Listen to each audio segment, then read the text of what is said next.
My dear friends, कैसे हैं आप सब? आई होप आप सब बहुत बहुत अच्छे होंगे। My dear friends, last class में हमने लेबर कॉस्ट वेरिएंस कंप्लीट कर लिया।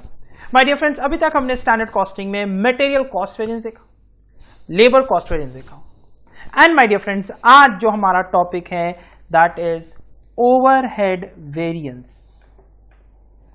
My dear friends, overhead variance is really one of the most toughest topic in standard costing.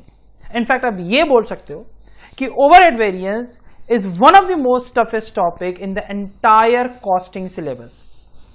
My dear friends, उस स्टूडेंट्स जब स्टार्ट करते हैं with material variance and labour variance तो उनको confidence रहता है स्टैंडर्ड कॉस्टिंग को लेकर, बट जैसे ही वो ओवरहेड वेरिएंस में आते हैं उनका कॉन्फिडेंस लूज होते स्टार्ट हो जाते हैं एंड स्टैंडर्ड कॉस्टिंग के एंड में वो पूरा चैप्टर ही भूल जाते कि हमने क्या सीखा, बिकॉज वो मगअप कर लेते फॉर्मूलाज को। माय डियर फ्रेंड्स, हम लोग ऐसा नहीं करेंगे। We will see the detailed concept with respect to overhead variance, so that जब हमारा स्टैंडर्ड कॉस्टिंग का लेक्चर कंप्लीट हो जाए तब आपको स्टैंडर्ड कॉस्टिंग टफ ना लगे, इनफैक्ट वो आपको सबसे इजी चैप्टर लगे in costing. And my dear friends, मैं इस चीज का प्रॉमिस करता हूं आप सबको कि अगर आप लोग मेरा हर एक लेक्चर देखोगे स्टैंडर्ड कॉस्टिंग का तो बिलीव मी स्टैंडर्ड कॉस्टिंग का हर सम्स भी बनेगा and you will find that it is not at all a tough chapter, in fact it is a very easy chapter. My dear friends, now without wasting any further time let's start with today's topic overhead variance. My dear friends, जब हम overhead variance का बात करते हैं तो हम basically इसमें दो टाइप्स के वेरिएंस को कवर करने जा रहे हैं। One is variable overhead variance, जिसे आज हम स्टार्ट करेंगे, and second is fixed overhead variance. So my dear friends, हम दो चीज को कवर करेंगे। First is variable overhead variance and other one is fixed overhead variance. My dear friends, दोनों टॉपिक्स को स्टार्ट करने से पहले मैं आप सबसे कुछ डिस्कस करना चाहता हूं। माय डियर फ्रेंड्स, आखिर ओवरहेड होता क्या है? तो सर इसके लिए तो आपने हमें पूरा लेक्चर्स ही डाल दिए हैं यूट्यूब में, ओवरहेड चैप्टर हम वहां से भी देख सकते हैं। सो माय डियर फ्रेंड्स, आप वहां से भी देख सकते हो क्योंकि वो हमारे चैनल में ही अपलोडेड है, बट ब्रीफ में कर देता हूं कि ओवरहेड का मतलब होता है indirect cost. My dear friends, अभी तक आपने मटेरियल एंड लेबर में डायरेक्ट कॉस्ट वेरिएंस देखा, हम उसे डायरेक्ट कॉस्ट वेरिएंस भी बोल सकते हैं, but my dear friends overhead variance आप इसे इनडायरेक्ट कॉस्ट वेरिएंस बोलोगे, इसका डायरेक्ट से कोई रिश्ता नाता नहीं है माय डियर फ्रेंड्स। सो इसमें हम इनडायरेक्ट मटेरियल का ट्रीटमेंट देखेंगे, इनडायरेक्ट लेबर का ट्रीटमेंट देखेंगे, एंड बेसिकली यहां पर लेबर आवर्स ज्यादा इंपॉर्टेंट होता है। माय डियर फ्रेंड्स, एक और इंपॉर्टेंट बात, पूरे ओवरहेड वेरिएंस में हम जो लेबर आवर्स चेक करेंगे, जो लेबर आवर्स जो यूज करेंगे वो हम लेबर आवर्स वर्कड यूज करेंगे। माय डियर फ्रेंड्स, क्या यूज करेंगे? Labour hours worked. हम लेबर आवर्स वर्कड के बेसिस पे हम पूरा ओवरहेड वेरिएंस का डिस्कशन रखेंगे। My dear friends, labour cost variance में ध्यान दीजिएगा, हमने आपको लेबर आवर्स पेड भी सिखाया था। जब हम लेबर रेट वेरिएंस निकाल लेते तो हमने बताया था वहां पर हम एक्चुअल आवर्स पेड के बेसिस पे वेरिएंस निकाल लेते हैं। माय डियर फ्रेंड्स, इस केस में नहीं, हम यहां पर लेबर आवर्स वर्कड यूज करेंगे। माय डियर फ्रेंड्स, और भी हम थोड़ा सा समझें इस चीज को। हमने स्टार्टिंग में इंट्रोडक्शन में आपको बताया था कि पूरे कॉस्टिंग में बेसिकली दो इंपॉर्टेंट टर्मिनोलॉजीज होते हैं। One is budgeted, other one is actual. So my dear friends, budgeted का मतलब होता है फोरकास्ट, हम कोई चीज को फोरकास्ट कर रहे हैं तो हम क्या वर्ड यूज करेंगे? Budgeted. My dear friends, standard कहीं ना कहीं बजटेड और एक्चुअल के बीच में रहता है। फिर हमने आपको यह भी बताया था कि हमेशा स्टैंडर्ड जो होता है वो किसके बेसिस पे निकलता है, एक्चुअल के बेसिस पे। सो स्टैंडर्ड फॉर एक्चुअल में लिख देता हूं। माय डियर फ्रेंड्स, ये डायग्राम आप लोग प्लीज नोट डाउन कर लीजिएगा, बहुत इंपॉर्टेंट डायग्राम है ये, ठीक है, एंड बहुत कुछ इससे क्लियर हो जाएगा। सो स्टैंडर्ड फॉर एक्चुअल हम देखेंगे। माय डियर फ्रेंड्स, हमने अभी तक आपको ये नहीं बताया कि बजटेड और स्टैंडर्ड से सर क्या लिंक है। हमने स्टैंडर्ड रेट देखा, हमने standard hours for actual production निकाला था। याद कीजिए, हमने सिर्फ और सिर्फ मटेरियल एंड लेबर में जो भी चीज निकाला गया है स्टैंडर्ड का, वो on the basis of actual. But अगर आपसे कोई पूछे कि भाई स्टैंडर्ड आवर्स पर यूनिट तो तुम निकाल लिए, बट ये स्टैंडर्ड आवर्स पर यूनिट आखिर आया कहां से, कहां से आया, तो आपको बताना होगा, है ना। सर हम स्टैंडर्ड रेट तो यूज कर रहे हैं, लेकिन स्टैंडर्ड रेट आखिर आया कहां से ये तो बताओ, तो कंफ्यूजन होगा। So my dear friends, standard, ध्यान दीजिएगा, ये बहुत मजेदार चीज है माय डियर फ्रेंड्स। बजटेड से निकला हुआ चीज को हम स्टैंडर्ड बोलते हैं। तो अब आपके मन में सवाल उठ रहा होगा कि सर कंफ्यूजन स्टार्ट हो गया। अभी तो आप बोले सर स्टैंडर्ड फॉर एक्चुअल करना है, फिर आप बोलते हो बजटेड से स्टैंडर्ड निकलेगा, सर तो कंफ्यूजन तो यहां भी क्रिएट आप कर दिया। मेरे फ्रेंड, मैंने कंफ्यूजन क्रिएट नहीं किया, मैं आपको डिटेल में समझाने का कोशिश कर रहा हूं कि बजटेड से हम कुछ डेटास निकालेंगे, उस डेटास को हम स्टैंडर्ड का नाम देंगे। क्या नाम देंगे? स्टैंडर्ड का। वो जो डेटा निकलेगा वो बेसिकली क्या निकलेगा? पर यूनिट, स्टैंडर्ड पर यूनिट, ऐसा भी हो सकता है स्टैंडर्ड रेट पर यूनिट। ये जो है मेरा, ये standard hours per unit, standard rate per unit, ये सब कुछ कुछ फिगर्स हैं जिसके लिए आपको बजटेड में जाकर बजटेड से निकालना होगा।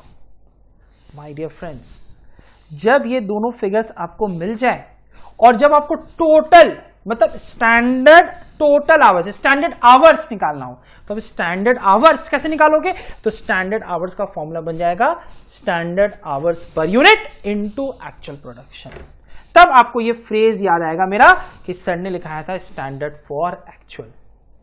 अब आपको मगअप नहीं करना है कि sir per unit per hour निकालने के लिए हम बजटेड देखेंगे एंड टोटल निकालने के लिए हम एक्चुअल देखेंगे, ऐसा मगअप नहीं करना है। समझना है, ध्यान से इसको समझना है। My dear friend, actual hours, ध्यान दीजिएगा माय डियर फ्रेंड्स, अगर आपसे कोई पूछा जाए कि भाई एक्चुअल आवर्स आपको कब पता चलेगा, तो आप बोलेंगे भाई ठीक है भाई, प्रोसेस स्टार्ट हुआ है, आप देख लो, एक्चुअल आवर्स प्रोसेस खत्म होने के बाद पता चल जाएगा। एक्चुअल प्रोडक्शन कब पता चलेगा? हम बोलेंगे भाई ठीक है भाई, प्रोसेस चल रहा है, प्रोसेस खत्म होने के बाद एक्चुअल प्रोडक्शन पता चल जाएगा। सो कहीं ना कहीं प्रोसेस खत्म होने के बाद ही आपको एक्चुअल पता चलता है। यस, बट प्रोसेस स्टार्ट होने से पहले हम एस्टिमेट कर लेते हैं, है ना। सो हम ये बोलते हैं कि भाई standard time allowed, for example, ठीक है भाई, टाइम अलाउड, इस पर्टिकुलर प्रोसेस, इस पर्टिकुलर प्रोडक्ट को बनाने के लिए 2 घंटा आप ले लो, 2 आवर्स आपको लगना चाहिए 1 यूनिट बनाने। सर ये 2 आवर्स कहां से आया? क्योंकि अभी तक तो मेरा प्रोसेस स्टार्ट नहीं हुआ। सर आप बोल रहे हो कि भाई आपको 2 घंटा दिया जाएगा, लेकिन आपको कैसे पता चला कि ये 2 घंटा लगेगा या लगने वाला है? लगेगा एक्चुअल में कि नहीं वो तो बात का बात है, लेकिन आपने ये 2 आवर्स निकाला कहां से, टाइम अलाउड कहां से निकाला आपने, है ना। सर आप जो बोल रहे हो कि स्टैंडर्ड रेट 20 रुपए, सो ये 20 रुपए आपने कहां से निकाला? माय डियर फ्रेंड्स, ये जो हम रेट पर यूनिट का बात करते हैं, ये जो हम आवर्स पर यूनिट का बात करते हैं, ये हमारा बजटेड है, फोरकास्ट हम करते हैं। ध्यान दीजिएगा, हम ये फोरकास्ट करते हैं और हम ये बात बोलते हैं कि यार जो हमने फोरकास्ट किया वो आवर्स पर यूनिट उतना लगना चाहिए, रेट पर यूनिट उतने रेट पे वो चीज एम्प्लॉयड होना चाहिए, लेबर्स या रॉ मटेरियल्स एम्प्लॉय होना चाहिए। क्या वो उसी रेट पे हमने प्रोक्योर किया है? क्या हमने उतना ही आवर्स यूज करके प्रोडक्शन किया है? ये चीज हमें चेक करना है फॉर एक्चुअल प्रोडक्शन या फॉर एक्चुअल रेट्स। एंड इसीलिए मैंने लिखा यहां स्टैंडर्ड फॉर एक्चुअल। इसलिए मैंने लिखा कि भाई डेटा, जो डेटा आप निकालोगे वो बजटेड से निकालोगे, जो डेटा निकालोगे उसका नाम रखोगे standard. My dear friends, standard rate per unit, standard hours per unit, ये सब हम निकालते हैं बजटेड से। यूज कहां करते हैं? एक्चुअल के साथ। ऐसा भी नहीं है माय डियर फ्रेंड्स कि ये आपके लिए कोई बहुत बड़ा कोई नया सा चीज है, कोई नया सा फंडा है जो मैं आपको फर्स्ट टाइम सिखा रहा हूं। No no no no no, ध्यान दीजिएगा माय डियर फ्रेंड्स। आप सब याद है आप सबको ओवरहेड चैप्टर, आई थिंक मेरा ओवरहेड का सारा लेक्चर्स अपलोडेड होगा यूट्यूब में। ओवरहेड चैप्टर में ध्यान दीजिएगा, अंडर रिकवरी ओवर रिकवरी वाला पार्ट, अंडर और ओवर रिकवरी याद है? So under and over recovery में हम जो प्री डिटरमाइंड रेट निकालते थे, ध्यान दीजिएगा my dear friends, predetermined जो रेट निकालते थे उसके लिए हम क्या यूज करते थे? Budgeted overhead divided by budgeted base.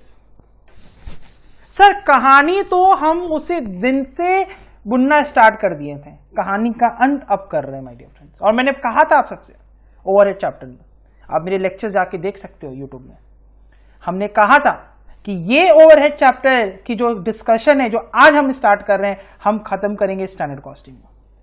हमने मटेरियल में ईओक्यू मॉडल में भी ये चीज कहा था कि ईओक्यू मॉडल हम आज स्टार्ट कर रहे हैं, आज हम लिंक कर रहे हैं स्टैंडर्ड कॉस्टिंग से, आज खत्म करेंगे स्टैंडर्ड कॉस्टिंग में। यस और नो? प्रोसेस कॉस्टिंग जो हमारा लास्ट जो चैप्टर अपलोड हुआ था उसमें भी नॉर्मल लॉस के टाइम पे हमने कहा था। हम बार बार तो आप सबसे कह रहे हैं कि भाई ये सब स्टैंडर्ड कॉस्टिंग। सो प्री डिटरमाइंड रेट जब हम निकाल रहे थे तो उस केस में भी हमने budgeted overhead divided budgeted base किया था। एंड सेम चीज अभी भी हम करेंगे, सेम चीज हम यहां भी करेंगे। बट स्टूडेंट्स पता नहीं क्यों इतना कंफ्यूज हो जाते हैं स्टैंडर्ड कॉस्टिंग को लेकर, एंड इसीलिए तो इनका स्टैंडर्ड कॉस्टिंग का बेस एंड ओवरहेड का under recovery over recovery absorption का बेस पूरा हिल जाता है। भाई अगर आपको ओवरहेड वेरिएंस नहीं पता तो आप ओवरहेड चैप्टर में जाके वो कैसे करोगे? अब ध्यान दीजिएगा, स्टूडेंट्स का साइकोलॉजी समझिएगा। मटेरियल में उनका ईओक्यू क्लियर रहता है तो मटेरियल वेरिएंस में कोई प्रॉब्लम नहीं है। लेबर में उनका हाल से रोवन बोनस सिस्टम क्लियर है तो उनको भाई स्टैंडर्ड कॉस्टिंग का लेबर वेरिएंस में भी कोई प्रॉब्लम नहीं है। But my dear friends, 98% students को ओवरहेड का तो अंडर और ओवर रिकवरी ही नहीं समझ में आता है, एंड इसीलिए उनका स्टैंडर्ड कॉस्टिंग बेस वीक रहता है। माय डियर फ्रेंड्स, बट हम ऐसा गलती नहीं करेंगे। हम फिर से आपको बता दे रहे हैं, इस डायग्राम को ध्यान दीजिएगा। कभी भी अगर दिमाग में आपको सोचना पड़े कि स्टैंडर्ड का पूरा प्रोजेक्शन अगर देखना पड़े तो ध्यान दीजिएगा, बजटेड से निकला हुआ जो डेटा है दैट इज स्टैंडर्ड। स्टैंडर्ड को यूज करके हम निकालेंगे एक्चुअल। स्टैंडर्ड और एक्चुअल का कंपैरिजन करने के लिए हमें निकालना होगा, बस यही है स्टैंडर्ड कॉस्टिंग। पूरे स्टैंडर्ड कॉस्टिंग में हम जो भी स्टैंडर्ड डेटा निकाल रहे हैं वो हम सिर्फ कंपेयर करने के लिए निकाल रहे हैं। एक्चुअल डेटा से हमें कंपेयर करना है, इसलिए हम उस डेटा को यूज कर रहे हैं। माय डियर फ्रेंड्स, एक छोटा सा इलास्ट्रेशन, आई थिंक आज थोड़ा सा लंबा लेक्चर हो गया माय डियर फ्रेंड्स, स्टार्ट कर रहा हूं। नेक्स्ट लेक्चर में इसे डिटेल में कवर करेंगे। ये जो इलास्ट्रेशन है, we have taken this illustration from institute mat only, जहां पर हमने देखा बजटेड प्रोडक्शन 6000 यूनिट्स है। सर बजटेड वेरिएबल ओवरहेड दे दिया। आप ना ये समझो कि हम ओवरहेड चैप्टर में ही है। कभी भी ना अगर स्टैंडर्ड कॉस्टिंग अगर आपको स्टार्ट करना ना तो सबसे पहले आप ओवरहेड चैप्टर रिवाइज करके आओ मेरे पास। आई गारंटीड यू कि आपको स्टैंडर्ड कॉस्टिंग में कोई प्रॉब्लम नहीं होगा। ठीक है? सो बजटेड प्रोडक्शन है 6000 यूनिट्स, बजटेड वेरिएबल ओवरहेड है 1,20,000। ठीक है? Standard time per unit. अब ध्यान दीजिएगा, अब जो स्टूडेंट जिनका कंसेप्ट क्लियर है ना, वो जैसे ये देखेंगे ना स्टैंडर्ड टाइम पर यूनिट, उनके दिमाग में चलने लगेगा। उनको पता है भाई ये जो स्टैंडर्ड टाइम पर यूनिट है ये निकला कहां से है, तो ये चीज निकला है बजटेड को यूज करके। सर इसे हम यूज कहां करेंगे? 2 आवर्स को हम यूज करेंगे इसके साथ actual production, standard hours for actual production निकालने के लिए।